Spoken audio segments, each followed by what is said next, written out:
Hey y'all, we're going to get into this episode of Love and Hip Hop Atlanta, Season 11, Episode 2, titled Straight Outta Excuses. And if you enjoy this review, make sure you like, share, comment, and subscribe. And let's get into it. So they show Bambi with her kids packing their stuff. They show Erica Banks at a photo shoot. And then they show Scrappy getting ready to go on stage. And then in his confessional, he says he's the rock star of rap, and now he's able to do what he wants now and freely. And says that after his fight with Bambi, he's still torn up, but being on stage and being booked makes him feel better. And he says he feels like as a wife, you should always make your husband feel like he's that guy. And he says he's not getting that from Bam, so it gotta come from somewhere else. But what about making Bambi feeling like that girl? Like, it's a two-way street. You can't just, take from her all the time. He has to give her something too. And then they see Diamond walking up on Scrappy, and they say hey or whatever, and then they go get some drinks. I like that lavender hair Diamond girl, so... In her confessional, Chicana says she's been blowing up Spice's phone for weeks, and now she's finally picked up the phone to see her. But she doesn't know why Spice has been angry with her. Chicana asks Spice, so what's up? And Spice obviously doesn't really want to see Chicana right now. And Spice says nothing's wrong, and Chicana tells her, well, she's acting like a bitch. And Spice says, excuse me? And Chicana says, yeah, you acting like a little bitch. And Spice says, I'm just coming out of the hospital, and that's how you greet me? And Chicana says, well, what about how you greeted me? Chicana asks Spice, so you're not going to show me around your house? Spice says, no, she's not showing her around nowhere.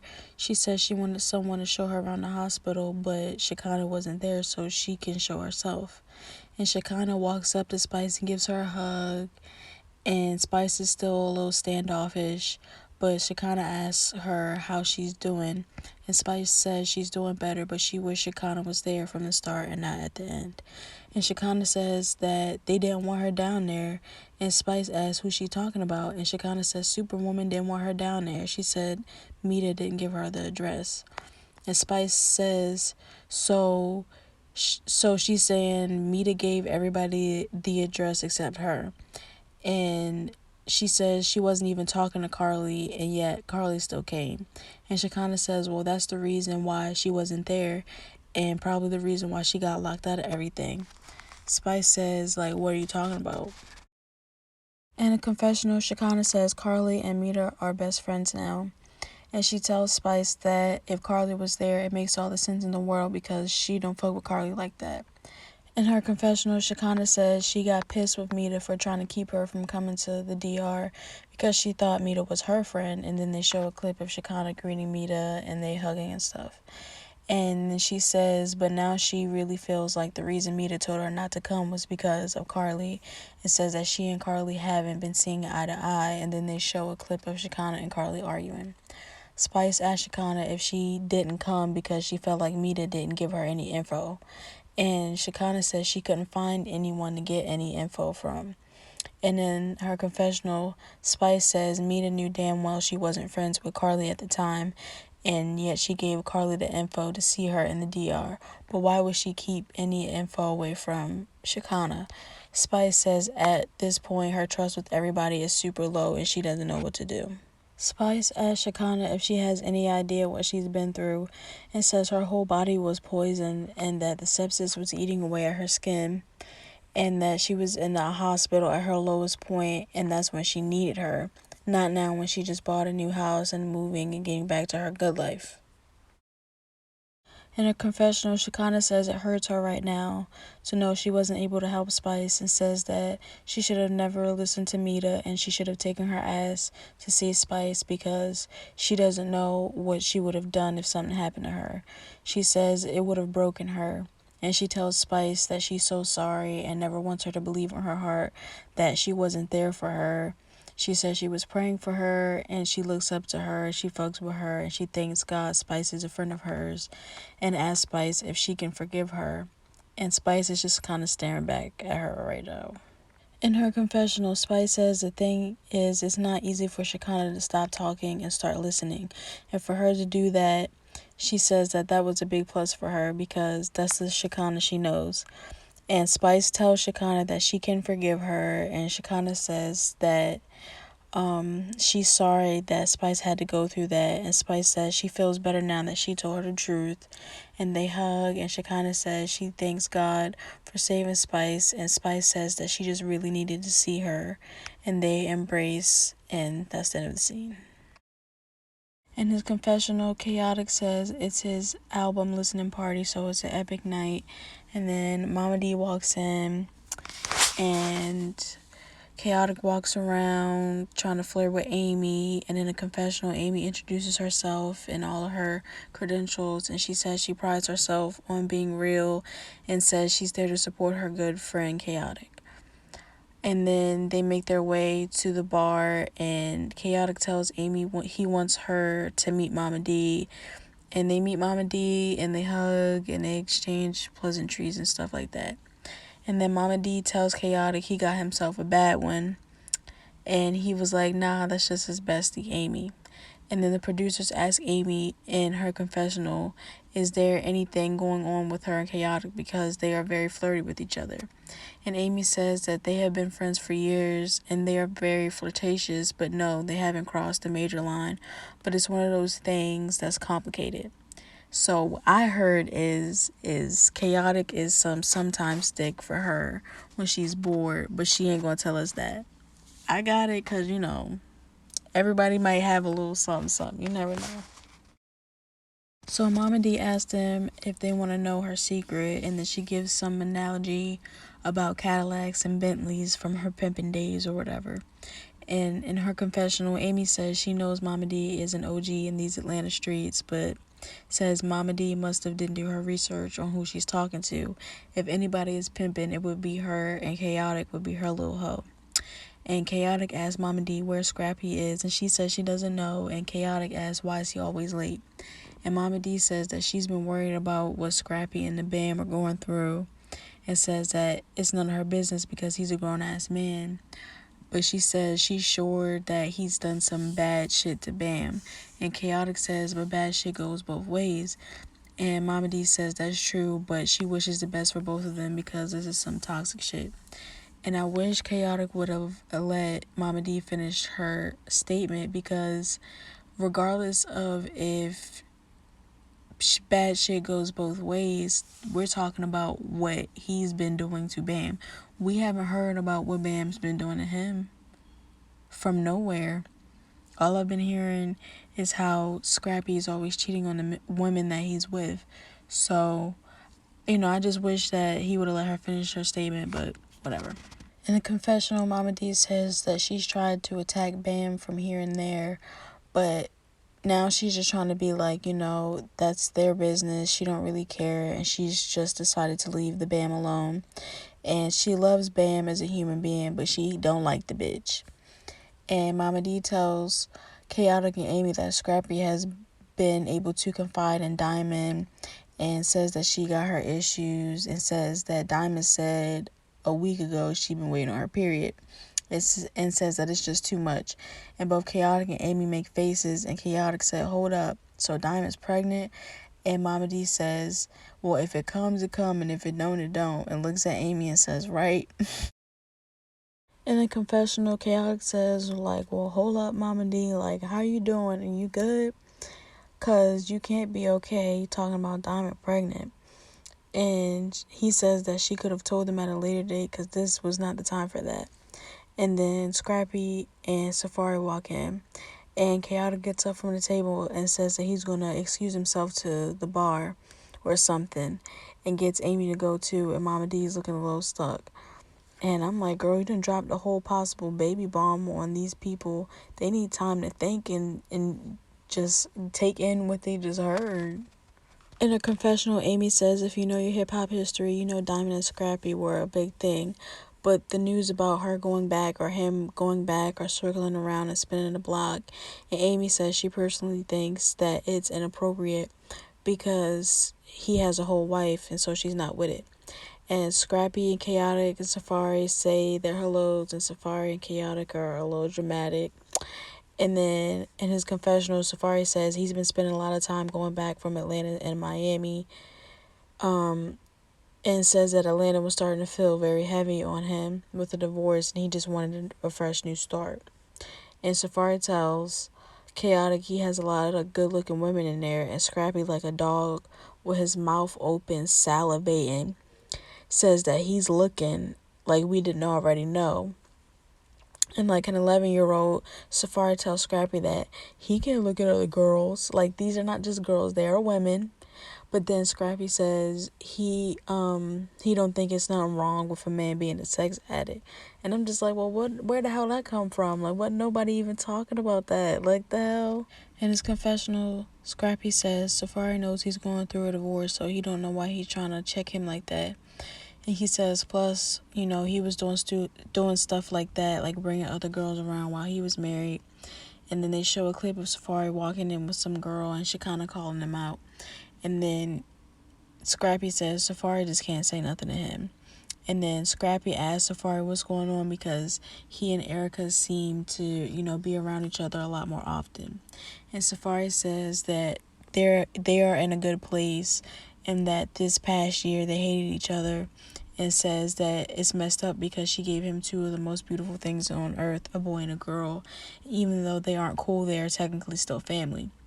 And in his confessional, Safari says the relationship between he and Erica has changed, since last go round they couldn't really speak to each other or see each other. But now he feels like that they are definitely in a better place where they can talk and stuff. And I'm thinking maybe that's his way of cleaning up what Erica said, because she basically said that they don't have any kind of relationship or nothing. It's just strictly, dealing with the kids for real. But back to Scrappy saying that Safari can't say nothing to him. Even though Safari is the last person who needs to be giving someone advice when it comes to their marriage and stuff, it gotta start somewhere. Like, y'all gotta start checking each other. Y'all don't want to hear it from y'all friends, y'all dudes, but y'all gotta start checking each other, because y'all don't want to hear it when the women say anything. And when the man say something, it's like, well, nigga, you out here doing the same thing. And y'all all fucked up, and y'all all know that. But he gotta hear it from somebody. So Amy and Erica Banks meet, and Amy tells Erica she's so glad to meet her, and she's loving her consistency, and she's been watching her. And Erica says thank you. And Amy continues to say that she feels like women in hip-hop are in this weird space where there isn't enough women supporting women, and it's like it only has to be one of them. And Erica says that in her head she is the top bitch, and Amy says that she thinks so too. And Erica says, but she's not gonna be trying to fight anyone to prove that. And Amy says, yeah, no fighting and stealing songs. And I'm like, oh, okay, this is what the storyline gonna be. Got it. Erica says, wait, so somebody stole your record? And Amy asks her if she's familiar with Renni Rucci. And Erica says yes, and Amy says, okay, well, she hasn't met her personally, but there's a situation with Renni where Amy was writing a song for an artist, and she wrote and recorded this song, and fast forward a few months later, she heard her song online, and she was like, those lyrics sound real familiar. And in the confessional, Amy reiterates her beef with Renni and how she's a thief and how she wrote this song called Walk Through. And then a fan sent her a screen recording of Renni performing her song and her lyrics and her thoughts. And anybody in this industry knows that if you write and record a song and it gets a whole bunch of clout, that's residual income, so it's very personal for her. Amy tells Erica she reached out to Renni and says, she knows how to play the game, she's in it, but respectfully, this is what's going on. And Erica says, so you didn't come with no rah-rah shit. And if, I don't know, for me, if you stealing my music, I would kind of come for some rah-rah shit, because how, and I get it, that's not how you want to get anything solved, but considering how she said Renni reacted, I would have then responded with some rah-rah shit after trying to be nice and cordial in the beginning. Amy says no, she would have never come to her like that. She came to her woman to woman. And Erica asks, so what happened? And Amy says, a turn up. And in the confessional, Amy says that she was very nice and respectful when she DM'd Renni with all the receipts and facts proving that it was her record. And says Renni, having pride and wanting to be a bitch at the time, responded in a very disrespectful way, and it was very catty. And then says it was very petty, and she goes on to say that Renni blocked her. And then they show screenshots of Amy talking about Renni, and then an article saying Renni is being accused of stealing the song from Amy. What Amy says in her comment is, only in the crazy world of hip-hop do you DM an artist to ask how did you get my verse, and ask maturely to have her label contact me, because this could not be on her but possibly on her team / producer / label. No lawyers need to be involved. Next thing you know, she blocked me. Erica says to Amy she can't even say she understands Renni's side because Amy gave her proof. And Amy says that it's just a convo that needed to be had, and says that she's on boss time and that doesn't involve being, petty bullshit unless you want it to. Safari brings Momma Dee over to where Scrappy and Khaotic are sitting, and Momma Dee hugs Scrappy and he asks how she's doing, and then someone asks Momma Dee why she's sitting over there by herself. And it's because she knows she spilled some tea that could be true or not be true, but regardless, she shouldn't have spilled it in the first place. But in the confessional, Scrappy says things lately haven't been real right with him and his mom, but they are way better than they were last year. And he's trying to keep a distance from her because she has caused all kinds of problems and drama and trauma with him and Bam. And he don't need no more of that. So the less Momma Dee knows, the better. But how she found out about Diamond, though, if you ain't tell her, because she said that you were the one who did tell her. So did Momma Dee just pull this out her ass or what? And then Khaotic is announcing about his album, and he's hyping it up and saying it's for the ladies and to prevent them from getting played by dudes like Safari and Scrappy. Safari's laughing and shit, but in his confessional, Scrappy says that he's not that guy. That's not him, but if anyone is a player, it's Khaotic. And then Khaotic announces his song featuring Sukihana called Princess Treatment. And Erica Banks says that she's really enjoying the album release party, and she's not saying that just because she thinks that he's cute. She really is enjoying the vibes. And in the confessional, Amy says that the music Khaotic is putting out is like a feel-good vibe for the women. And Scrappy says that he's happy for Khaotic because he's been making music, that's what he says, music, for years, and he feels like he just found his niche. And that's the end of that scene.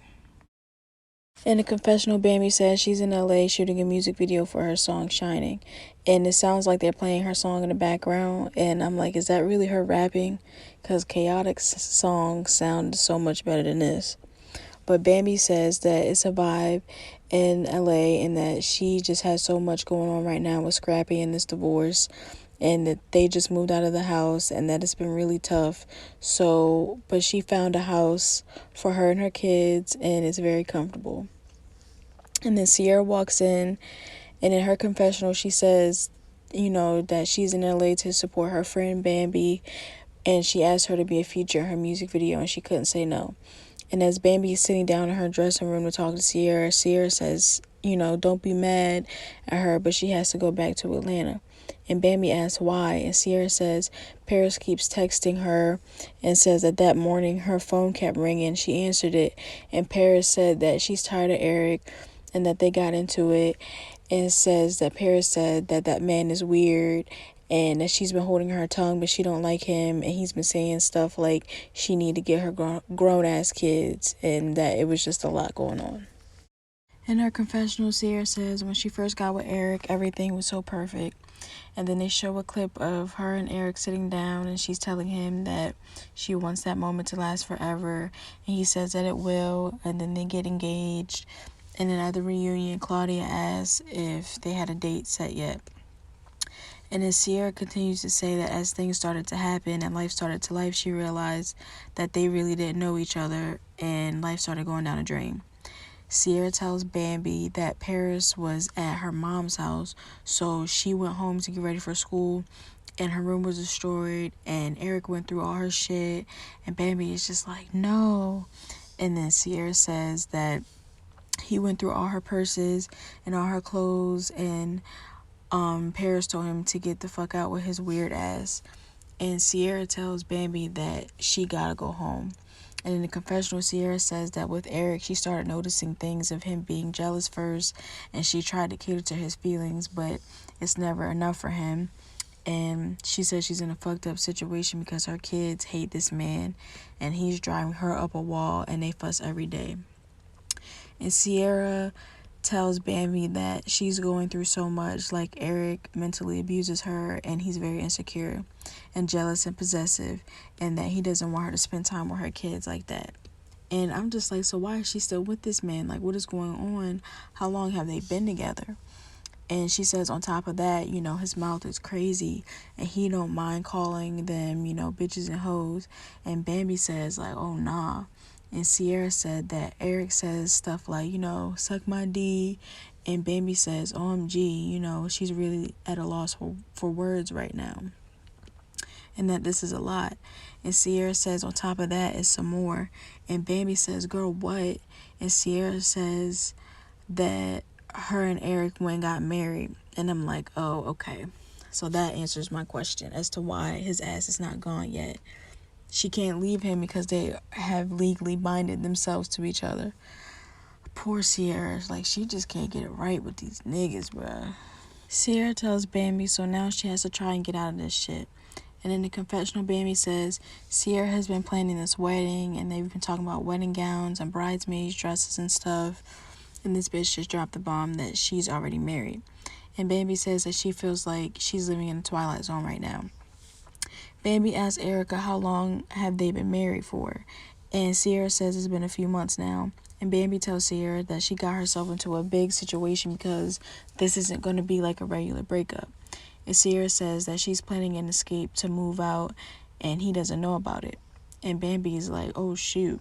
And in the confessional, Sierra says that honestly she was tired of hiding the shit and said that when she got married to Eric, a lot of it felt wrong to her because she just felt like this just isn't where they were supposed to be and what they were supposed to be doing.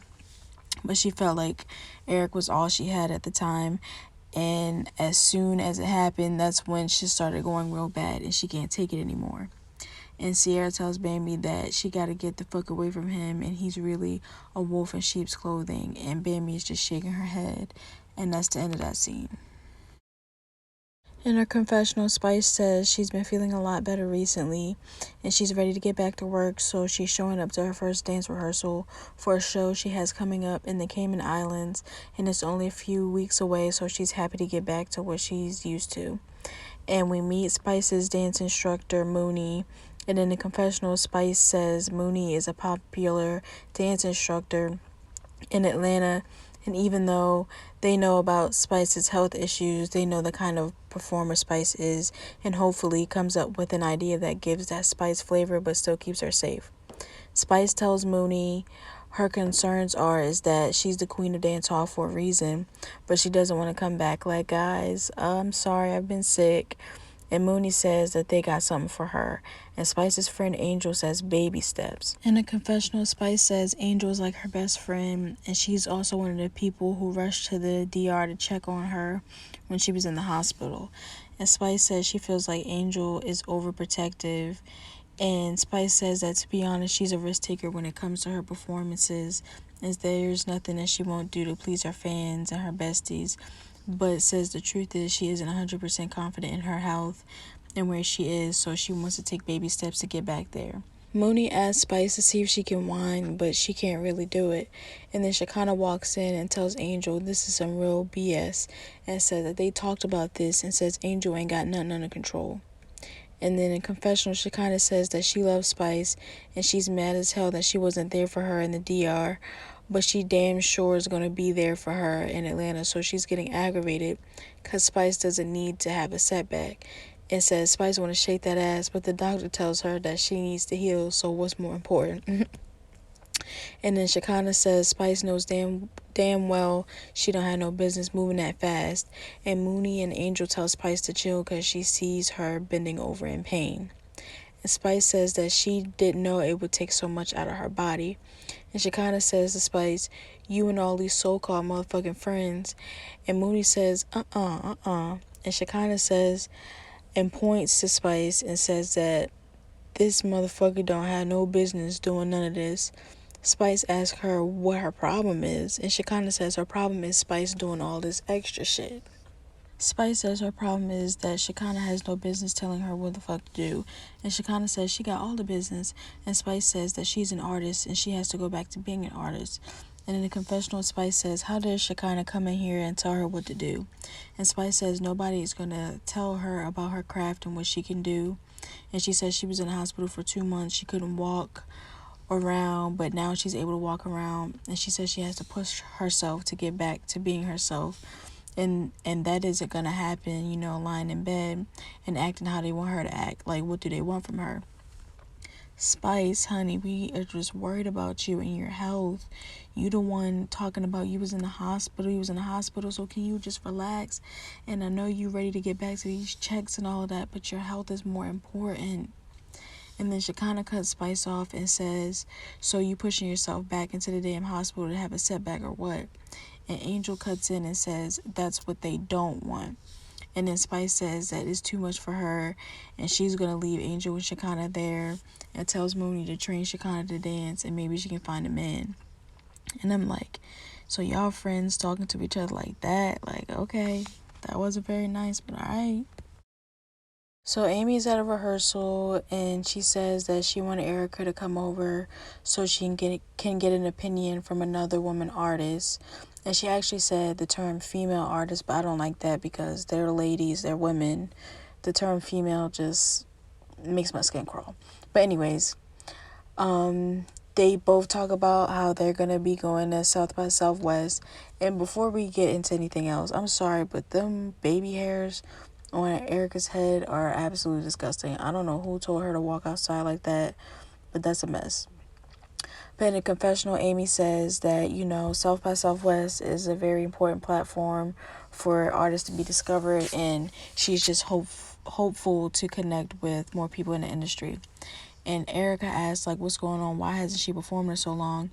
And Amy says it's been a lot of personal shit going on with her family and her sisters, and that mixing business and personal, it all goes downhill. And Amy says her sister's mentality is that everything is about her and that their mom only worries about her. And Erica says she hates to say it, but she got to keep it real. She doesn't have to deal with her family, and says that anything starting to slow her down in her music or her career, she'll get rid of it. And says that if her sister really loves her, she'll understand. In the confessional, Amy says every family has their share of drama, but dealing with her sisters, they are like the Black Kardashians. And again, I hate that comparison because I cannot stand the Kardashians. But Amy says that her mom manages all three of her sisters, but recently her career has taken off, so she gets all the attention. And that's where it's causing the drama, and she's trying to figure out how to fix it. And then Amy tells Erica, speaking of the mess, she says that at Khaotic's listening party that Momma Dee was spewing some, well, it's supposed to be a baby on the way, and that Diamond is pregnant. And Erica looked shocked and said, wow. And Amy says, Diamond and Scrappy were like a big thing. And Erica says, so Momma Dee says that the baby is by Scrappy. And Amy said Momma Dee was insinuating. And Erica says she can't believe that lady said that. And Amy says that, that is a whole married man. And, that's a huge allegation that she's talking about. In a confessional, Erica says she feels like Amy just dropped a big ass bomb on her, and she feels like Amy should have kept that to herself, or if not to herself, she should have just kept it away from her. And Erica tells Amy that that's a sticky situation and that she don't want no parts. And Amy says she wishes she didn't even hear it. And she says she walked away from that table thinking, why does she have to hear that? And Erica is lost for words at this point because maybe she was feeling scrappy and now not so much anymore. And then Erica says that if it is true, she feels like it's going to explode and erupt. And that's the end of that scene. So now that Momma Dee has told Khaotic and Amy this tea about Scrappy and Diamond, who is Erica going to tell? And who is Khaotic going to tell? We're going to see. Angel asks Spice how she's feeling, and Spice says that she's getting there. And in her confessional, Spice says she had a lot of time to cool off, and she feels like she might have overreacted at the dance studio, and she's still not happy about Angel and Chicana trying to control her and tell her what to do, but she knows that they are concerned and they truly love her, and it's not something to ruin a friendship over. Angel tells Spice that she's healing still, and that she needs to recognize that, and that seeing her in pain at the rehearsal hurt her, because of course the last time she saw her, she wasn't looking like this, standing up and talking and stuff. And says that she was scared and thought that Spice was gone, and tells Spice that after what happened in the DR, she and Chicana aren't the friends that she should be upset with. And Spice says, "What do you mean?" And Angel says to Spice to listen to her, and that the focus should have been on Spice fighting for her life, but what it turned into was everybody fighting. And Spice puts her head down and says, "Wow." And Angel says that it was a circus and it was a mess, and says that they were trying to maintain her privacy by not telling everyone where she was, and that they didn't even know exactly what was going on with her, so they couldn't share it with the world. But Meda was taking calls, and Meda wanted to do a press release and to update social media. Spice asked Angel if she feels everything ended up in the blogs because Meda was taking the phone calls. And Angel says, well, who else knew what was going on and could talk to anybody? And Spice is just staring back at Angel in disbelief. And in the confessional, Spice says that she doesn't want to believe that any of what she was going through was getting leaked through Meda, because that's not the Meda that she knows. And then they show a clip of Spice and Meda talking, and Meda saying that, how she's a Grammy member and how she submitted Spice's album into the Grammy nominations. And for me, that's suspicious, because does that mean she took it upon herself to be Spice's personal PR person while she was in the hospital? And then Spice says, but Angel is one of her closest friends ever, and she doesn't feel like Angel will ever lie to her. Spice tells Angel that Chicana feels like Meda blocked her from coming to the DR because Karlie was there. And Angel says, well, what do you mean? And Spice says, because Meda and Karlie turned best friends all of a sudden, like overnight. So Chicana feels some kind of way because they don't really like each other, Karlie and Chicana. And in the confessional, Spice says now that she's hearing Angel's side of the story, it's making her wonder if what Chicana was telling her could be true. And she doesn't know if Karlie got in Meda's head and influenced Meda some, but it makes Karlie no good. But now she's starting to look at things a little bit differently. Spice says Chicana says Karlie is an opportunist, and Angel says she's never gotten that from Karlie from the time that she's been around her. And that must have been Karlie's other face before the Botox and the Kylie Jenner challenges, because she very much is an opportunist. But Spice says she feels like she's been a good friend to Karlie, and that she does little shady things, like when she went with Meda to submit a song that she and Karlie did together for the Grammys. And I'm like, okay, so that's the diabolical plan. Cozy up to Meda because she helps nominate Grammys and to stay in her inner circle. Again, characteristics of opportunists. Spice says she can't ignore the fake energy from Karlie, and that she never asked for her to do any of the stuff that she's done, and she feels like Karlie be using her, and she feels like she goes through so much because of Karlie Redd, and that's why she hasn't been speaking to her, because she doesn't want to see her. And in the confessional, Spice says, yes, Karlie did come to the DR to see her, but Spice says going through her health scare, she feels like it really made her put some things into perspective, and she just needs genuine people around her who she knows she can trust, and she doesn't feel like Karlie is one of them, and she doesn't have time for no fake friends who's trying to ride her coattail. Yes, Karlie is not one of your friends. She's not going to ever be your friend. She's nobody's friend. She not even her own friend. She don't like herself. But that's the end of that scene. Sierra's in the kitchen eating, and Eric comes down the stairs, and they say their awkward hellos. And in the confessional, Sierra says she just got back from LA, and things have been real tense in her house. And yes, she still plans on moving out, but she has to be very strategic with Eric. She can't let him know that she's going to leave, because he'll just do some vindictive shit. And Eric says that it goes both ways, and that it's not just about Sierra all the time, and she always does that. That's why he be feeling how he feel, and how he feels like he don't get no love in the house. And says all she does is worry about her businesses and her kids and her family, and says that, when he first got with her, it was different. And as he's saying all of that, Sierra's rolling her eyes, because she's probably heard this shit 10 times over now. He just sound like a grown man whining to me. In the confessional, Eric says he's not sure how things got out of hand in their relationship, but all he wants to do is get back, on track.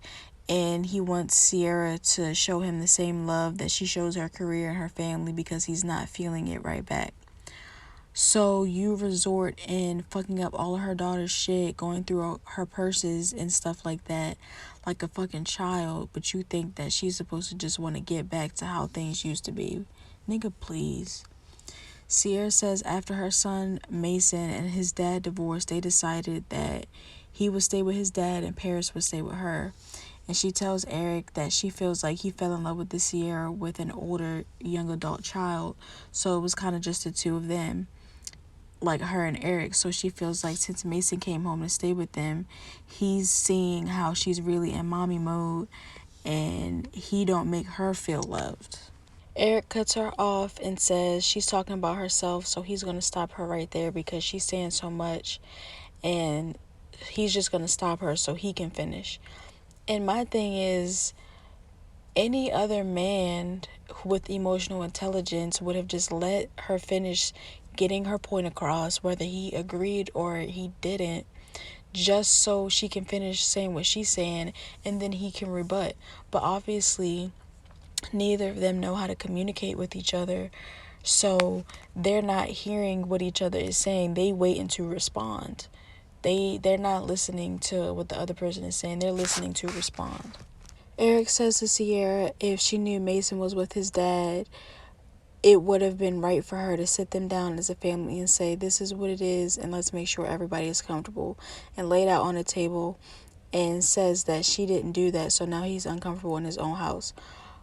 But if that's how he felt like things should have went, why didn't he just pull her to the side and be like, babe, you think we should all have a sit down and a chat before Mason comes to live with us? Like, just open up your mouth and communicate. But in the confessional, Sierra says Eric just likes to fuck with her kids. He does little shit to get under their skin, and he's very jealous of the bond that she has with her kids, and he doesn't understand that her kids come first. And for me, it seems her assumption seems correct in the fact that he's not used to her seeing her in her mommy mode with her younger kid, so he needs more attention from her because he's not getting it. She's putting it all in someone else. But her kids came first, so like, what the hell?